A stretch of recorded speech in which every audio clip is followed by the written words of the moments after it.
Custo de vida, emprego e desemprego, cesta básica, tarifas públicas, salário mínimo. Agora, na Brasil Atual, a análise do DIEESE. E nós vamos conversar agora com o diretor técnico do DIEESE, Fausto Augusto Júnior. Bom dia, Fausto. Bom dia, Glauco. Bom dia a todos. Fausto, o Boletim Emprego em Pauta, que foi divulgado na sexta-feira pelo DIEESE, mostra que parte da recuperação do mercado de trabalho no pós-pandemia se deu muito por conta do trabalho por conta própria. Ao final de 2021, o número de ocupados era 0,2% maior do que no final de 2019, enquanto de trabalhadores por conta própria havia crescido 6,6% nesse período. Mas o boletim também mostra, Fausto, que tem uma diferença entre o perfil e condição dos trabalhadores que começaram após o início da pandemia, daqueles que já tinham os negócios no período anterior. Uma condição que já era precária ficou ainda pior? Sim, Glauco, sim, Glauco. O que a gente tem visto é que este mundo aí pós-pandemia, na verdade, começou até ao longo da própria pandemia, ele ampliou a informalidade, ele ampliou o número de trabalhadores por conta própria, mas esses trabalhadores por conta própria têm um rendimento menor, eles estão menos formalizados, ou seja, eles não contribuem para a Previdência Social, nem têm CNPJ, e na sua maior parte estão vinculados a ocupações que são ocupações normalmente mais precárias, com menos qualificação, e aí muito a área relacionada a transporte de pessoas, a transporte de coisas, relacionadas aos comércios ambulantes, aos vendedores. Ou seja, na prática, a gente pode dizer que você tem dois movimentos muito claros aí na recuperação. É um movimento que vem a partir da informalidade, vem a partir do bico e vem a partir também aí dos trabalhos por aplicativos, das suas diversas formas. De alguma forma, o que a gente tem visto e o que a gente viu é que o mercado de trabalho, que já vinha se desestruturando desde 2017, ali desde a reforma trabalhista, ele acelera o seu processo de precarização. E aí você vai tendo um mercado cada vez mais precário, com cada vez menos trabalhadores com carteira assinada e um volume maior de trabalhadores autônomos, trabalhadores conta própria. E aí a pesquisa vai ajudar a gente a entender que mesmo entre os trabalhadores por conta própria, esses trabalhadores têm condições de trabalho muito pior, têm seguridade muito menor e têm condições efetivas de trabalho bastante pioradas. Inclusive, essa condição, né, a gente vê aqui alguns aspectos, Fausto. Por exemplo, entre os mais recentes, apenas 12,7% tinham CNPJ e contribuíam para a Previdência, enquanto os mais antigos eram 20,6% nessa situação. Então, além de ter o rendimento menor, como você ressaltou, ainda tem também condições para gerir um negócio muito piores, né? Porque se você não tem um CNPJ, dificilmente você vai ter acesso, por exemplo, a uma linha de crédito. Tudo fica mais difícil para esse trabalhador por conta própria, que é chamado de empreendedor, mas que na prática é um trabalhador precário, Fausto? Não, sem a menor dúvida. Nesses casos, inclusive, né, Glauco, a gente está muito longe aí de ser um real empreendedor, ou seja, aquele que empreende a partir seus próprios recursos, ou seja, caminha ali para ser um empresário. Na verdade, nós estamos vendo que pessoas que estavam no mercado formal de trabalho, que de alguma forma migraram para este mundo.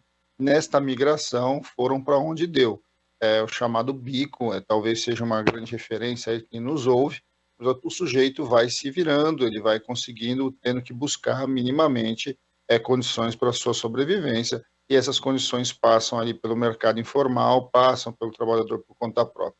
É importante ressaltar isso, né, Glauco? Quando a gente está falando do trabalhador por conta própria, há uma ideia, muitas vezes até romantizada, de que nós estamos falando de pessoas que empreendem, de pessoas que constroem seus próprios negócios e etc. Agora, normalmente, neste setor, a gente está falando aí que isso é uma condição bastante minoritária.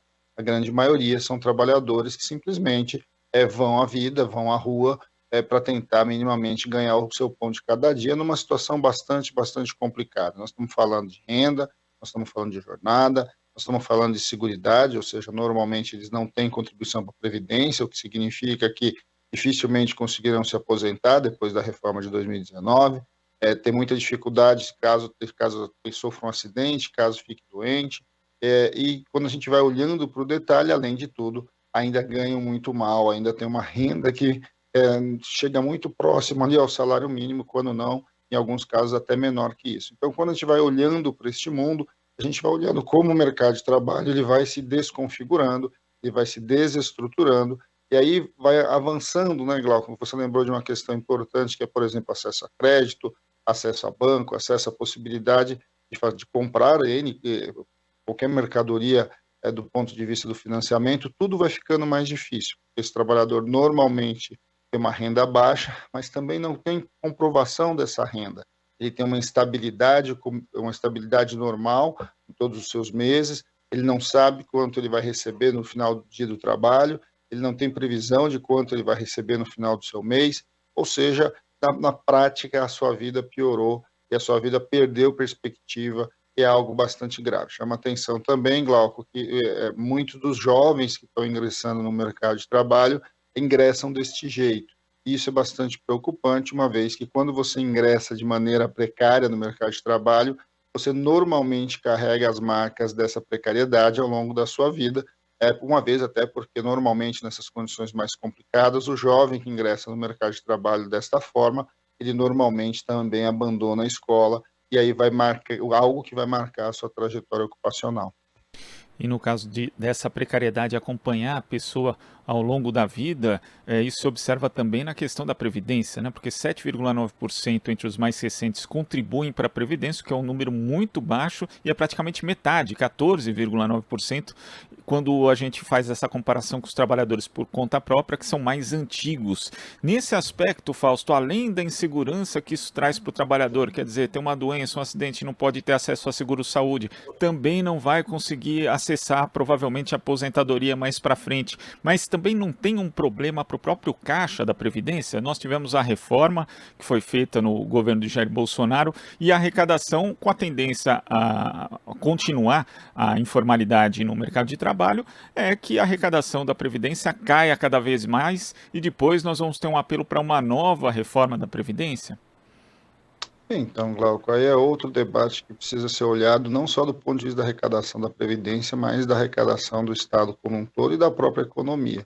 Esse trabalhador precarizado, ele é um trabalhador com muito menos segurança para a sua vida, mas também com menos segurança para a economia. Ou seja, a economia também não sabe muito bem qual vai ser a renda desse trabalhador e ele vai, de fato, entrando de maneira muito limitada no mercado consumidor. E aí, quando ele entra de maneira limitada no mercado consumidor, ele entra também como contribuinte. É bom lembrar que quando a gente está falando dessa formalização baixa, nós estamos falando inclusive do MEI, né? O microempreendedor individual, que foi uma estratégia utilizada para tentar a formalização dos trabalhadores por conta própria, dos trabalhadores informais em geral.